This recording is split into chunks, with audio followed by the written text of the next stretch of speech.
Olha a gente de volta aí, desta vez com um campeão, um cara nota 10, um cara que pensa muito o esporte, que é o Rogério Minotoro, que está aqui com a gente. Cara, é muito legal te receber aqui e ver você aqui, porque você tem um pensamento muito próximo do que eu penso em relação ao atleta, ao esportista, né? Primeira disciplina, que isso você carrega pro resto da vida. E é muito legal, porque com pouco dinheiro a gente consegue fazer muito se a gente quiser trabalhando na base. Prazer em tê-lo aqui, tá? Obrigado pelo convite mais uma vez. Aí a gente tá aqui de novo, a gente veio de lá do bate-papo. Do bate-papo do fórum. Do fórum lá, falando sobre alguns assuntos muito interessantes, dessa questão da vinda desse fenômeno das casas de apostas para o Brasil, que hoje é uma tradição lá na Europa, a gente sabe disso, nos Estados Unidos, e aqui no Brasil ainda está regulamentando, de poder estar discutindo sobre essas coisas novas. Como você falou, né, hoje no Brasil, a gente falava assim, o Brasil é o país do futebol, o Brasil é o país do MMA. Eu falo assim, brincando com os caras, falo assim, futebol já não é mais um esporte, é religião. Mas o MMA, diz assim, o Brasil é o país do MMA, o futebol já é religião. E uma coisa, né, Minotoro? Abriu, né, cara? Abriu. Então hoje você tem um público do vôlei, um público do basquete, ele é menor, lógico, o futebol tem 100 anos aqui. Então você não vai conseguir de um dia para o outro. Mas o que vocês fizeram com o milagre do MMA é um negócio espetacular. Vocês introduziram esse esporte aqui, ele dá enorme audiência, ele tem muito prestígio, ele tem muito dinheiro em jogo. Tudo isso porque vocês começaram a plantar uma semente. Tem que plantar essa semente, né? Deixa eu te contar uma história aqui. Mais ou menos em 1990, 91, 92, eu viciado em luta, né? Fazia Muay Thai, kickboxer e tal. Aí fui pra Salvador. Esse Vitória era como que fiz judô, né? Uma boa época da minha vida e tal. E chegou lá em Salvador, no interior da Bahia, fui pra Salvador, conheci o Luiz Dória, o cara do boxe. Hoje é pra mim, um dos grandes nomes do boxe mundial. O cara fez 2 campeões olímpicos, né? O Robson Conceição e o Ebert. Né, na sequência, 2 Olimpíadas, meteu 2 ouros, né? O Brasil nunca tinha ganhado ouro. O cara meteu um campeão pan-americano também, nunca tinha ganhado pan-americano no Brasil. Fez o Popó campeão mundial. E fora o MMA, que o cara deu uma lavada. Botou o Minotauro campeão mundial, Cigano, Anderson Silva. Né, o cara foi mau treinador, né? Vitor Belfort, mau treinador do MMA e do boxe também. Tanto amador como boxe profissional do Brasil. E o Dória sempre falava assim, cara, temos que investir na base. Aí você pega o Dória, um cara que investiu na base, você pega aquele projeto do Dória, é um cara que já botou mais de 8 mil crianças para treinar de graça no social lá na Bahia, e aí daí o cara tirou 3 campeões mundial de boxe, 2 campeões olímpicos. Da quantidade você faz a qualidade. Tirou né? a campeã, na quantidade você faz a qualidade. Então, hoje você pega esse fenômeno das casas de aposta, dos patrocínios e tal, e você consegue fazer com que saia a qualidade, mas numa quantidade. Então, para você manter uma quantidade dessa, por exemplo, um projeto com o Dória, com 8 mil, o cara bancou do bolso dele, eu vi. Todo o dinheiro que ele ganhou no boxe, ele investiu no boxe de novo.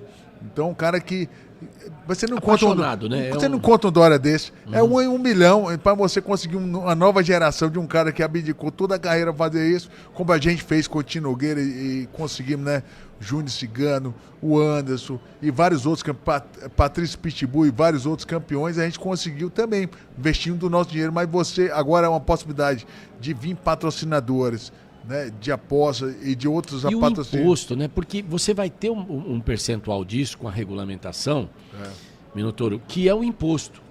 E aí o imposto, ele tá ali para suprir segurança, saúde, educação. Esporte, né? Porque quando você fala assim, poxa, mas esporte, o esporte é disciplina, o esporte torna o cidadão bom de cabeça, ele ajuda muita coisa que faz com que... É assim, quando você tem uma criança, ela tá na rua, se a gente não adotar ela pelo país, que é a responsabilidade do país, do Estado, o crime organizado ampara essa criança com a maior tranquilidade do mundo. Então a nossa responsabilidade, né, por tudo, é gerar a quantidade de dinheiro necessário para a gente pegar essa criança lá embaixo e introduzi-la num mercado esportivo a princípio, e depois ele vai definir se ele vai ser médico, engenheiro, advogado, se ele vai para o MMA, se ele vai para o futebol, não tem problema nenhum, Cultura, né? esporte e educação, né, são a base de você tirar essa criança da rua.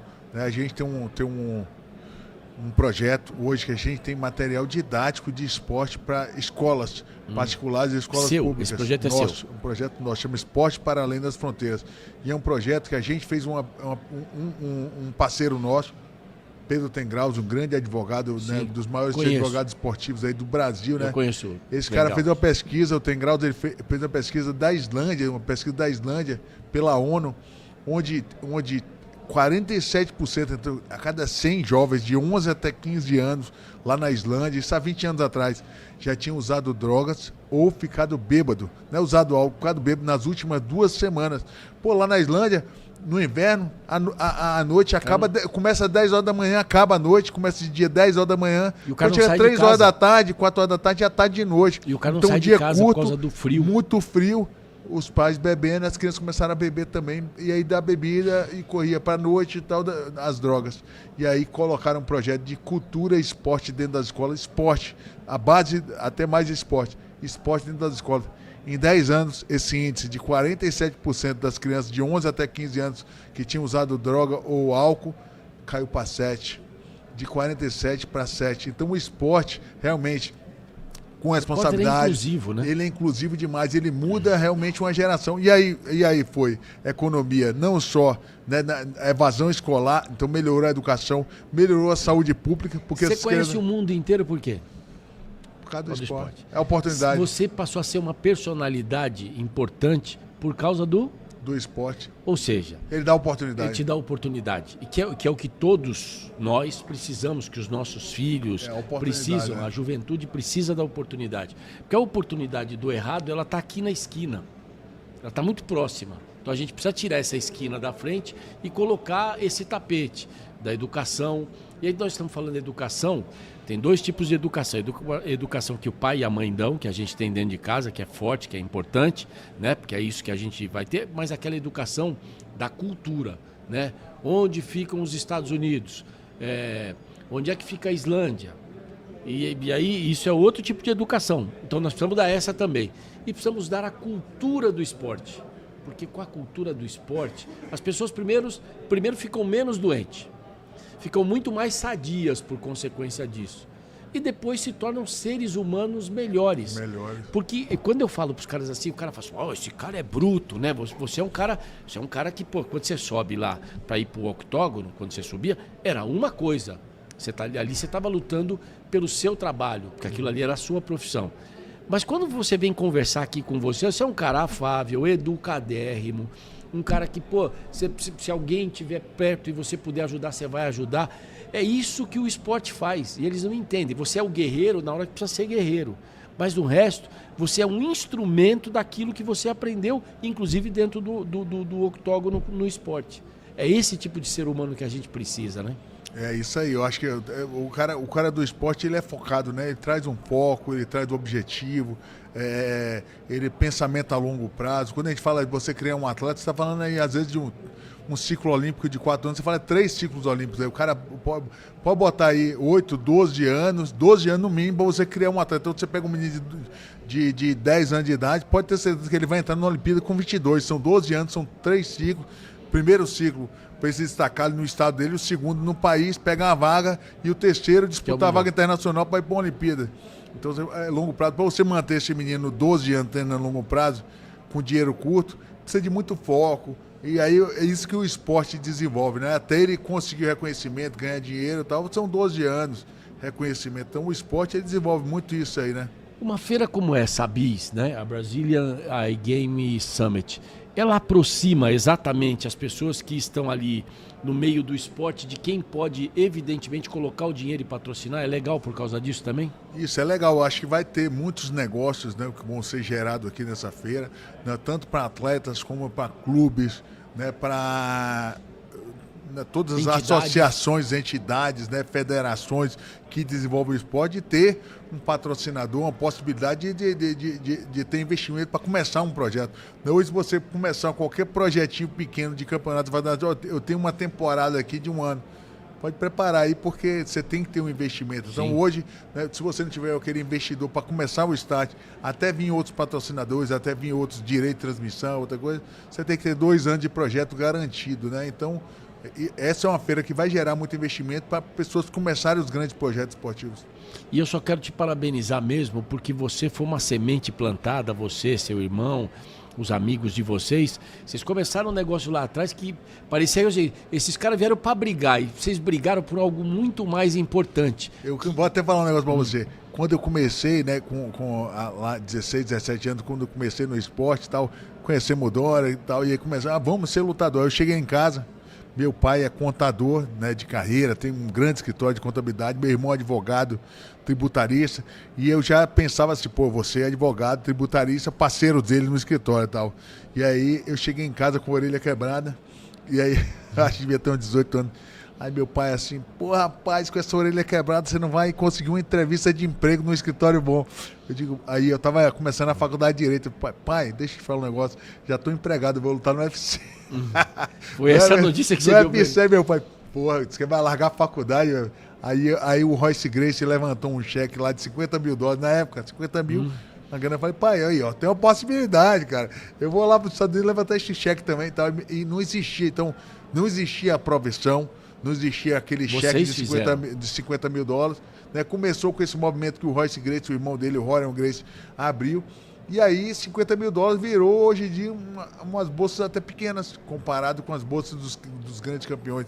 Então, começou aquele movimento e os atletas brasileiros foram lá e potencializaram. Depois foi os grandes campeonatos do Japão, entraram grandes, né, patrocinadores, e aquele negócio que era um sonho conseguiu virar realidade. Mas eu me lembro que todo mundo zombava. Que lutador, cara. Vai ser professor de luta. Tá? Hoje em dia, um professor de luta vive do esporte. Um bom professor, um bom dignidade. Atleta vive do esporte. Não precisa nem ser só do MMA. No jiu-jitsu, tem campeonatos aí que eles pagam $5 mil, $10 mil por premiação. Um grande seminário de um atleta desse, $10 mil de um grande atleta de jiu-jitsu. Então, tem possibilidade do cara viver do MMA, do jiu-jitsu, do boxe, do Muay Thai, né? O esporte está crescendo. Então, você vê como mudou o negócio. E o que as pessoas não sabem, né?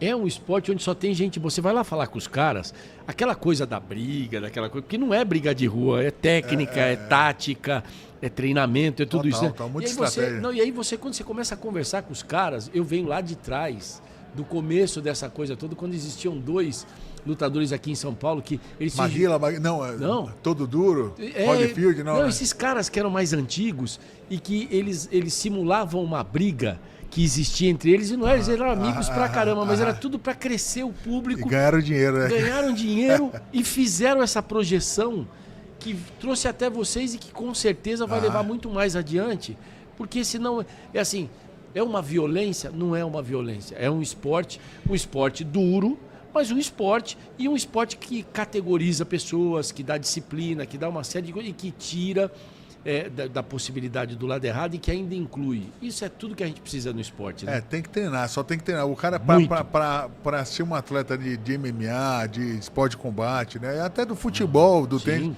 tem que treinar bastante. É uma vida de abdicação mesmo, de verdade, né? Fato. Sabe falar assim um negócio, sacrifício, uma vida de sacrifício. Tem que sacrificar, mas quando o cara ama o esporte, ele não sente. Não tem que se sacrificar para ser um bom advogado. Tem que ler médico não tem que estudar a vida inteira para ser um grande médico? Foi o que eu pensei, velho. Falei, porra, eu vou ter que estudar tanto para ser um bom advogado, ou vou ter que treinar tanto, eu prefiro treinar. E ainda tá mantendo a forma. Fazer o que eu amo. Rogerião, obrigado mesmo, obrigado, de coração. Parabéns pelo que você faz no esporte, de buscar, você tem uma fundação, né? Instituto Irmão Nogueira, hoje em dia, a gente desenvolve projetos sociais, desenvolve esse material lá na Bahia. De esporte paralelo. Não, é no Rio. É no Rio? Mas temos projetos na Bahia também, Maceió, Mato Grosso, né? Todo o Brasil. O projeto hoje da gente cresceu, o esporte paralelo da fronteira. Hoje a gente trabalha tanto com núcleos fora da escola, como núcleos dentro da escola também, contra tudo escolar, na educação física escolar. Desenvolve projetos esportivos aí de todo jeito, no meio da educação também. Legal. Torço muito para que dê certo, para que vocês continuem fazendo, porque a indústria do esporte é uma indústria grande, gigante e que ela trabalha pela inclusão. Grande abraço para você. Valeu, meu amigo. Voltamos depois. Daqui a pouco tem mais.